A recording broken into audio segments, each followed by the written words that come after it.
Imagine trying to map the entire World Wide Web or index a continuously branching file directory. Navigating that scale requires a specific strategy. The most intuitive way to search a structure like this is to look at everything right in front of you first. You scan every single item on your current level, and only when that is completely finished do you move one level deeper.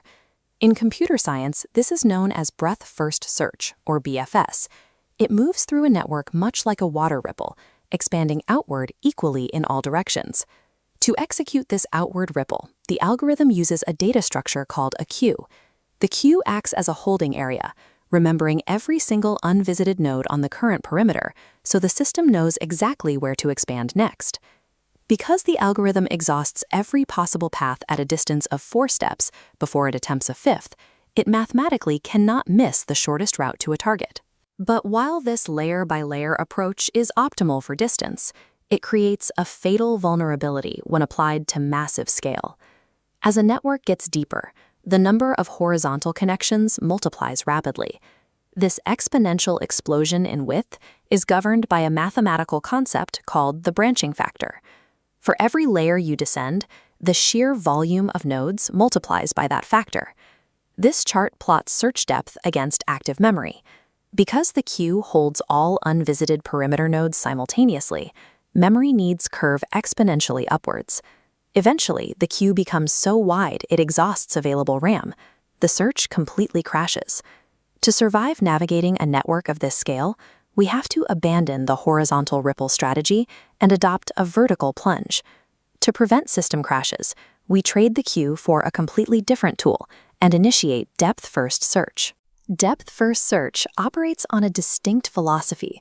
Pick a single, narrow path and plunge as deep as possible until hitting an absolute dead end.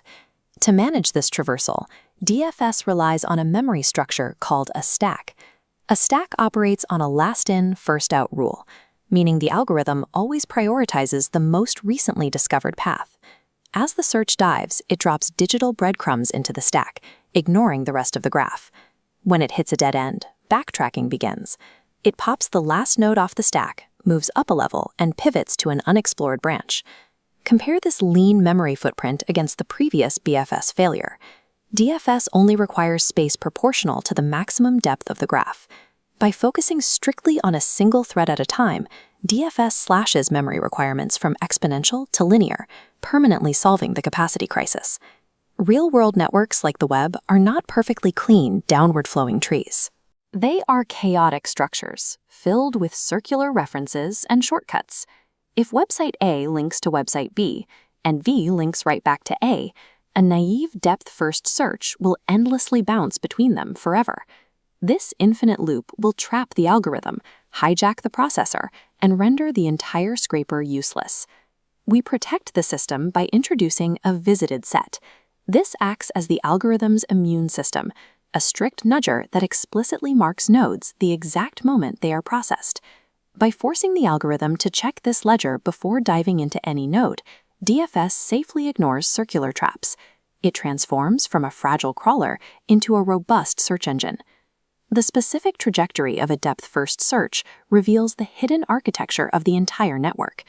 As it moves, DFS acts like a time-stamping machine.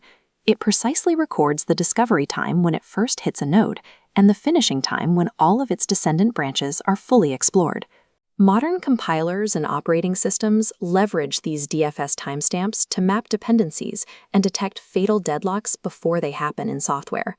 This timestamping process allows computers to perform topological sorting. It untangles a massive web of prerequisites to determine the exact chronological order tasks must be executed.